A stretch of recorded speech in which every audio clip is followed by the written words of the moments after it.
Adventure and Pipeman on W4CY Radio.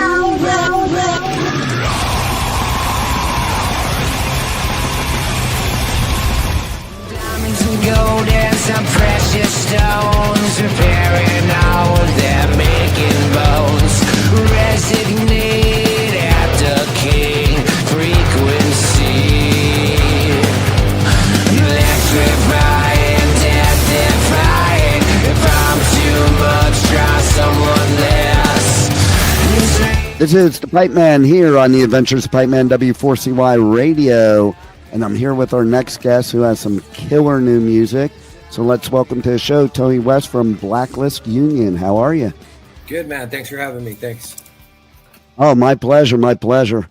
And so I love this new single you got, Up in Smoke, and the video is pretty killer. So tell us a little bit about, your creative ideas of making this video.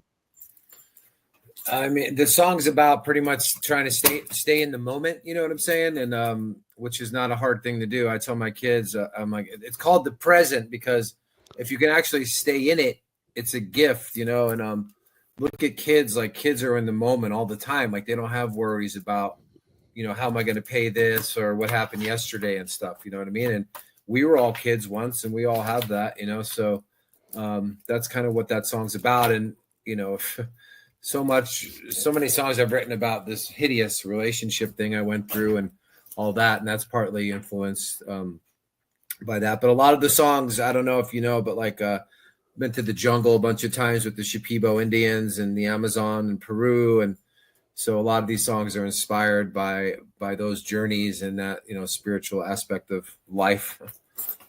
Yeah, I'd like to hear more about those journeys because they were, as far as I know, a big part of healing a lot of your past to be able to be in the present.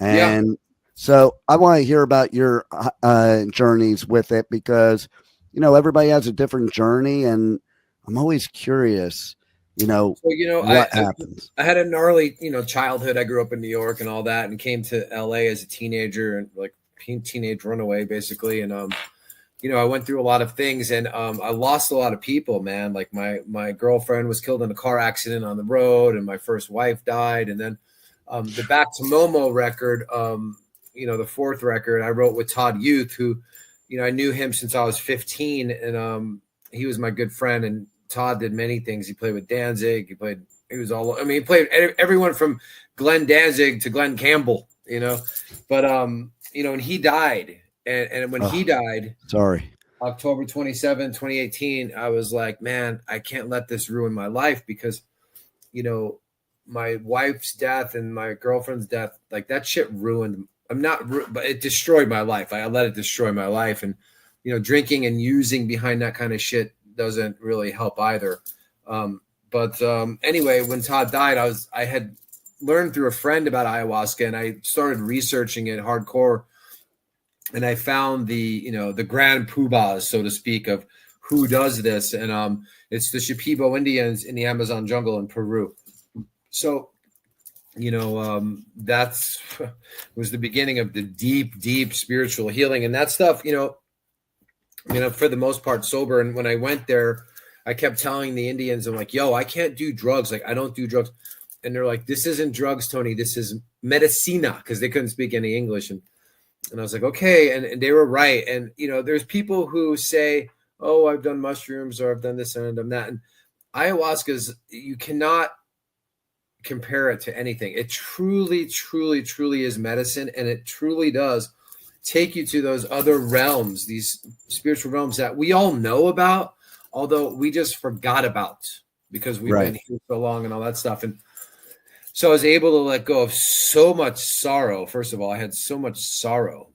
I knew I had sorrow, but man, it was deep-seated sorrow. And like my first intention, I remember you have to have an intention every time you go do a ceremony. And my first one was to see all my people that are no longer here on this realm. And man, I saw all of them plus more, Wow. But the inspiration and the healing and all of that stuff is just so deeply profound and beautiful. And the Letters from the Psych Ward record is all about that, and so is this new one coming out, Slade the Dragon. It's all about that deep shit. That's pretty cool, man, because I know a lot of people. There's another band, and my mind's drawing a blank right now because I'm sure we're doing this interview now, and Ozzy just passed. Which is that's just unbelievable. Ozzy is one of the people that saved my life as a kid. I was just telling, our my assistant here, and dude, I've met him so many times, and he was always super humble, super kind, funny as fuck without even trying to be like, right. He just had that, and I have goosebumps when I definitely cried when I heard the news, and but I could tell not so much with Ozzy. I mean, you could see he was not well, but I saw some pictures of Sharon from the event, and I was like, oh God, he's dying. And I just saw that from her, not even from him. You know what I'm saying? It's weird because that day I was practicing vocals, and I usually sing like 20 songs. I know all Ozzy. I studied Ozzy like deep. I could sing any Sabbath song, man, and with Ozzy. And I studied him deep, and he's such a big part of me. And man, there's no words. I mean, Ozzy's gone. It's like, what the fuck, And I had an idea, just like you, to like just everything. And even now, I'm thinking of all the different things, and it all makes sense. And I said years ago, before he was even ever sick, but when Sharon kept trying to get him to retire, I'm like, man, if he retired, he would probably pass away because he loves the stage and he loves all of it so much, and, it's funny. I went that a similar path to you because, I grew up in Jersey. I was born in New York. One day, not in 1980, my dad comes up to me. He goes, pack your bags. We're moving to California in 3 days. Wow. And so, where in California did you move to? LA. So I lived that whole metal scene, the Sunset Strip, Troubadour, Country Club. Nice. First club show I ever went to in my life was Motley Crue before they even had an album, when they were like horror punk, and it was at the Roxy, and they were trying to burn the Roxy down to bring Satan in. And I'm like, oh my God, I'm never going to a real concert ever again. That's the greatest thing I ever saw, type of thing. Right. And, and then I did go to, what was it? I think it was 82. I'm trying to remember which year, but New Year's Eve, Ozzy played. I think it was the Forum. And I told my dad I was sleeping over my bro's house. He told his parents he was sleeping over my house, the typical thing. And we went to Ozzy's show. It was with Randy Rhoads like a few months before he died. So I got to see Randy. And then weirdest thing happened. We get home, and I'm living in like Lake Lindero in Agora, and I'm at the bottom by the lake. So my parents and my dad wouldn't see us and stuff. And my next door neighbor comes out. She sees us with all the Ozzy swag on, and she goes, hey, boys, were you just at the Ozzy concert? And we're like, yeah. And we're like, oh, fuck, we're in trouble now. And she goes, wait there. I'm going to get my husband. And so we're like, oh, crap. Husband comes out, brings us up to the house. He had a studio in the house, wall-to-wall cassette tapes. Turned out he was Ozzy's promoter. Nice. Like, it was like wild. And then I had a history class at Agora High that the only project we had to do was an oral report on anything, anybody. And I did mine on Ozzy and got an A. So, nice. Yep, the Ozzy runs deep here too. Yeah, there's just no words, dude. I don't even know. It actually does. I mean, my heart hurts, actually. You know what I mean? Because he did so much for me, and so many others. I mean, everybody, he was so loved. Like, he was loved, dude, for all his kookiness and all his stuff. Like, he was just accepted and loved. Like, that's a beautiful thing, Totally. Like, who would ever imagine? Like, even you think about him even lasted as long as he did. Nobody would have ever imagined he lasted as long as he did, that all the shenanigans that he got involved in. But I think it snorting is. ants. And I know, right? I love the one story where there was protesters at his concert and he was wearing a dress and a wig and he got into the crowd and was protesting with them and shit. Like, It's so Ozzy too, Yeah, man. man. Like it's just so amazing. And even right down to the end with the sense of humor, you're talking about how funny he was. Like, I'm sure you saw when Sid proposed to Kelly, but before he got it out of his mouth, Ozzy's like, "You're not fucking marrying my daughter." Like right to the kid and shit, you know. Oh man, so wild. But I love your concept of your music and using that ayahuasca journey, because it's kind of like music is the best therapy there is, in my opinion.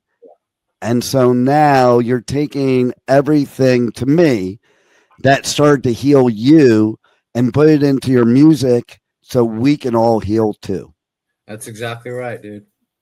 And I love your I think philosophy. these last two records have really hit harder, way harder than our previous things, because everything's a frequency and a vibration, you know, and people don't know exactly why it might be hitting them harder, but it's true. Like my friend calls it medicine music, you know, it's therapeutic. And the way I write shit also for myself is reminders on how to deal with things. You know what I mean? Yeah. Like, you know, I'm not floating away like Gandhi, and, you know, the staying in the moment thing is practice, just like music, just like yoga, you know what I mean? And some moments are easier than others and so forth. But well, I'm also a motivational speaker, and I'm a firm believer, like, it's not easy to be positive. Like, you don't just wake up and you're like that. It takes work. It's much easier to be negative, you know, for I've sure. been listening to this dude, Dr. Joe Dispenza. Have you heard of him?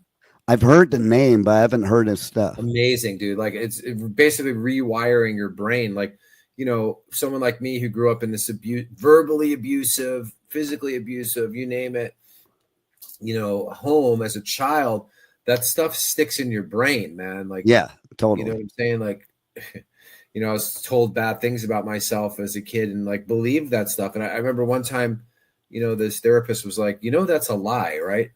So I love that. She's like, and I remember I went to say something and I cried because no one ever said that to me before. But, you know, yeah, it's rewiring. This dude, Dr. Joe Dispenza, is really great. He talks about, you know, rewiring and the power that we have. And it's funny because all the things he talks about, I discovered on my own in the ayahuasca ceremonies too. You know what I mean? And nice. Again, we all know these things, but we just forgot, you know, for the most part. Yeah. Well, that's what happens. You know, you go through life and all this shit is thrown your way. And you do kind of forget because you get caught in the darkness sometimes. Right. Yeah. And it's not easy to get out sometimes either, you know. No, not at all. People never do, you know, kills them. Yeah, exactly. Which it's a blessing that you found. I always say to people, find what works for you.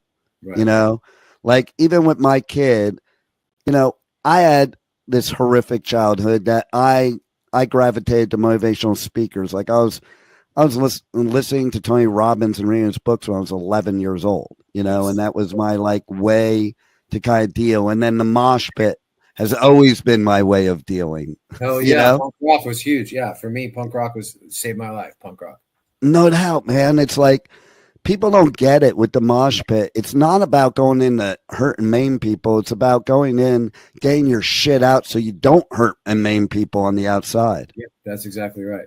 But then, you know, I remember as a kid, you know, all the I call it jock rock, like some of the hardcore, like, you know, they'd be swinging and stuff and like punching and kicking. Yeah, and, no, I'm not into that.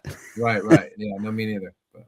Like, I like the circle pit, the camaraderie, the family, somebody falls, you pick them up. Yeah, like, and it's just, listen, when I've had shit happen in my life, like really, like deaths and deep shit, I go in the pit and just lay it all out there, you know? Get the angst out, yep.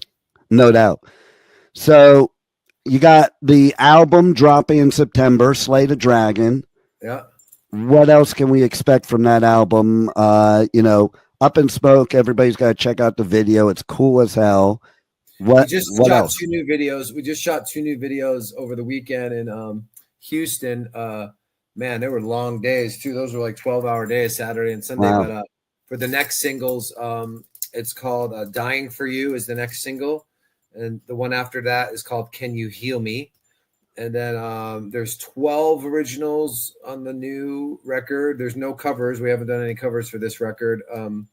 But there's some good deep cuts, man. There's one called Do It for the Song that we added to our set, which is just amazing. And, the last two records too is, our rhythms, have become a niche of our sound, that the drums and the bass. And I'm big on tom drums, man, because like tom drums bring it has the Indian, aspect, and spiritualness to it and stuff. But man, it's a kick-ass record and I'm really proud of it. So, and I wrote this one again with Chris Johnson, our producer, who's produced all our records. This is going to be our 6th.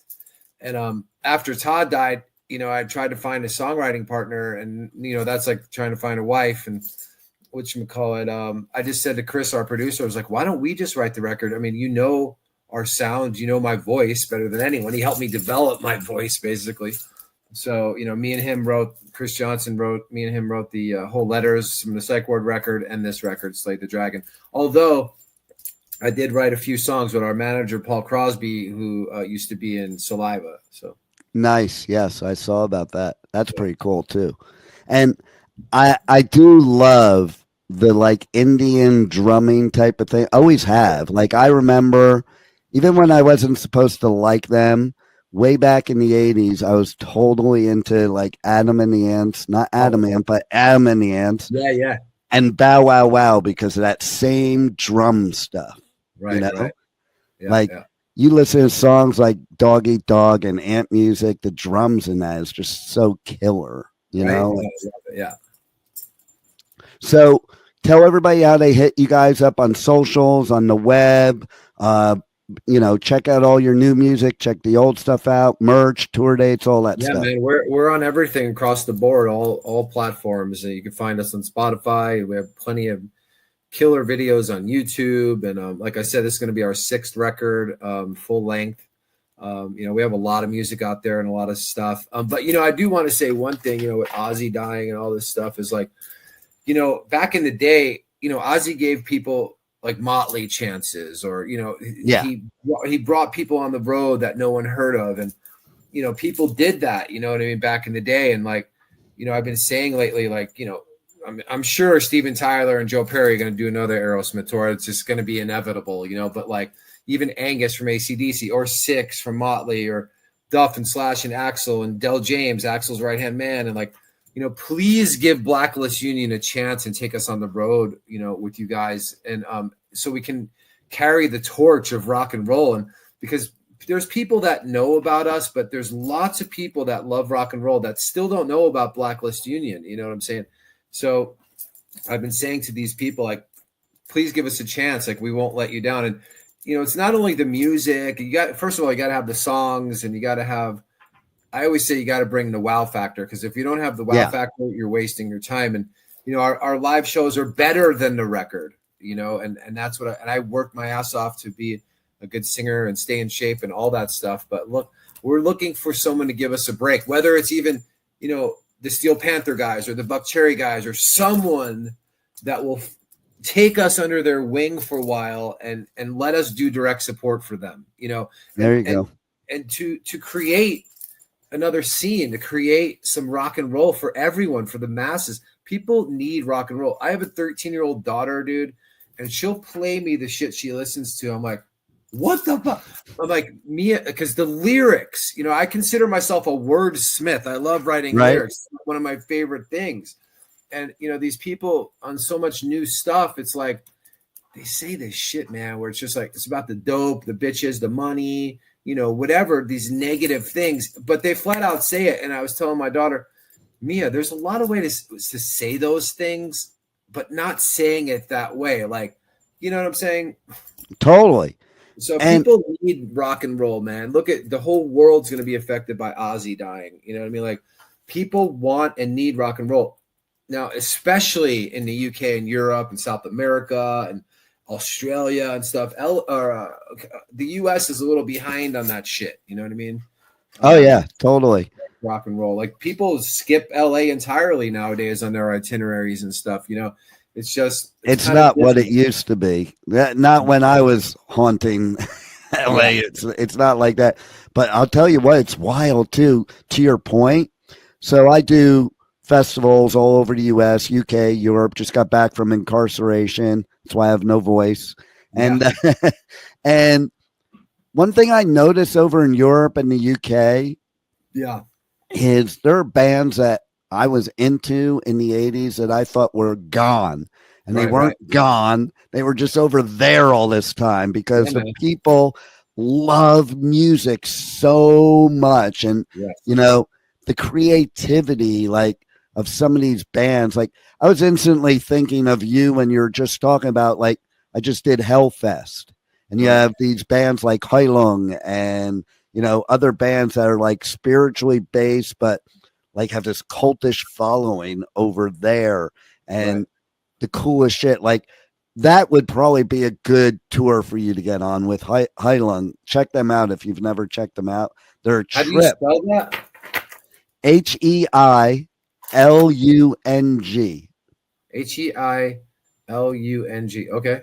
And they put on this show, like, even if you don't like their music, they put on this show that is absolutely insane. And people over there, like, they're like a cultish following for this band, like big time, you know? And I saw it kind of in you because of watching the video and the same type of spiritual thing. And with the ayahuasca and all that, just, it all goes hand in hand. But I also do all the Danny Wimmer festivals.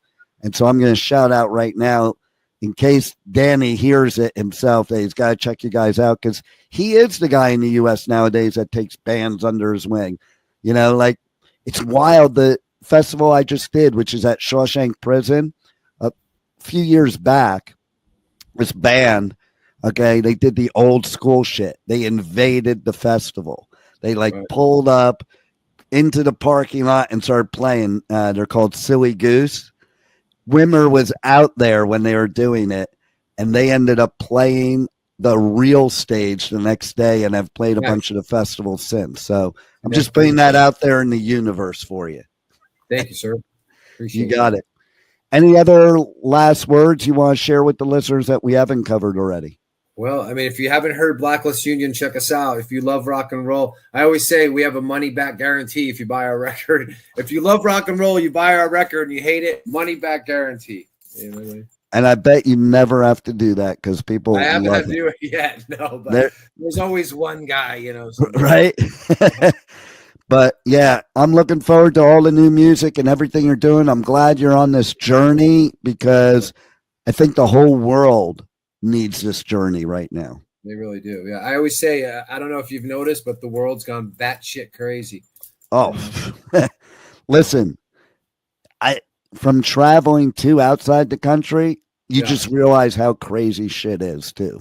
You know, it's funny because going to Peru, I remember the first time I was there, and like we were in these villages. I mean, to get to the jungle is like a whole journey in itself. But these villages where I'm like, you know, these people have nothing. Like they have no windows where the windows go. There's no glass. There's no doors. And at first I was like, these people have nothing, but they have everything because what they have is family and community and love, and they take care of each other, man. You know what I'm saying? Like, I was like, wow. Oh, I totally know because I go to Costa Rica all the time surfing, and I go like way off the beaten path, you know, and the people, like, they have nothing, like you're saying. A Tico house is basically it's like you're camping, you know, and they're always happy. Right. And they're always doing stuff with family. And I saw that in Bali too. Same thing. It's like, and we got it wrong here in the US, man. Oh, you know, like, I'm telling you, caught up trying to survive and pay these crazy bills and all this stuff, the rents and the groceries and the gas and all the nuttiness, you know, and those people got it going on. They hardly have any possessions. They don't even need them. They don't care. You know what I mean? No. And, you know, the whole disappearing, like, I always thought, you know, man, I love New York and the energy and and the fast pace and blah, blah, blah, blah, until I went to Costa Rica. And like, you're sitting there with the whole town walking to the beach 2 hours before sunset, just to experience the sunset. That's it. Yeah, see, we all lost that. Like, we lost that shit here in the U.S. No doubt, 100%. Do you live in New York now? No, I live in South Florida where it's really fucking crazy. What part? I'm in near West Palm Beach. I live on this island called Singer Island, so I'm kind of separated from the crazies. But literally, my studio's in Wellington, so I have to drive by Mar-a-Lago to get to my studio. Yeah. And there's so many people I know that they need a ayahuasca ceremony because they are batshit crazy right now, man. Yeah. You know, they do them in Costa Rica. I know. Well, that's what I was going to mention earlier, but I'm drawing a blank. There's this band. I'll know it as soon as I, hang on. There's this band I've interviewed a couple times. I've gotten friendly with them. He owns a ayahuasca thing in Costa Rica. Costa Rica. Oh, please let me know. Yeah. I'm going to look it up when I remember, and then I'll email you his info because if nothing else, good to connect with too, and maybe you guys can tour together since you're on that same journey. You know who's into it too? I went to see The Cult a couple years ago, and Ian Astbury is a huge influence on me, especially as a kid. And he's always had that Indian spiritual kind of flair thing, right? But I saw them play at the Greek Theater like 2 or 3 years ago, and he, in the between songs, said, "I want to thank Mother Ayahuasca." I was like, "What the hell?" Whoa! Yeah, so he's hip to it. People are hip to it, and especially as an artist, like, do yourself a favor and do it, man, because it's so healing. And we're like instruments, we have to stay in tune. And I always say, like a drain, for instance, if a drain is clogged with like hair and all this shit, the water stops flowing, right? So if we're clogged up as humans with sorrow and pain and regret and remorse and resentment and all these things, we can't be a proper flow of energy, because a true artist will tell you, it ain't about me, man. I'm just a channel. You know what I'm saying? Yeah. But how the hell am I going to be a channel if I'm clogged up with all this pain, dude? No doubt. You can't be. And then, that's a whole rabbit hole, but then people take meds or whatever. Like that's a whole thing, but I don't fuck with anything.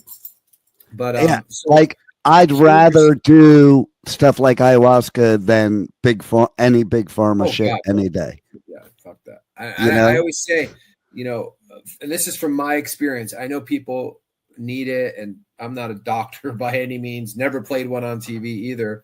But my experience has been that the pharmaceuticals are worse than street drugs, dude. And that's no doubt. Because street drugs, at least you in a 2 weeks, say, or maybe if you had a physical addiction or the depression that comes with the kicks and all that, 2 weeks you're out of the woods. With the med thing, 6 to 9 months of losing your mind. Yeah. And that shit happened to me twice, and I'll never ever ever do anything like that again. No doubt. And it's like, so they keep legalizing marijuana everywhere, but they're doing the same thing. They're taking this organic stuff and making it mad science, like man-made science. The shit's stronger. There's more ways to do it. And then you see people. All this shit. Yeah. It's just like they're just zoned out of their mind, and it's not better. Now that they have control over it, that to your point. Yeah. I know. It's really nuts, dude. Well, thank God we got people like you and artists like you, so you could be, a voice for all the rest of us. And I thank you for that. And thanks for being on the Adventures of Pipeman. Yes, sir. Thank you for having me. I appreciate it. Thank you for listening to the Adventures of Pipeman on W4CY Radio.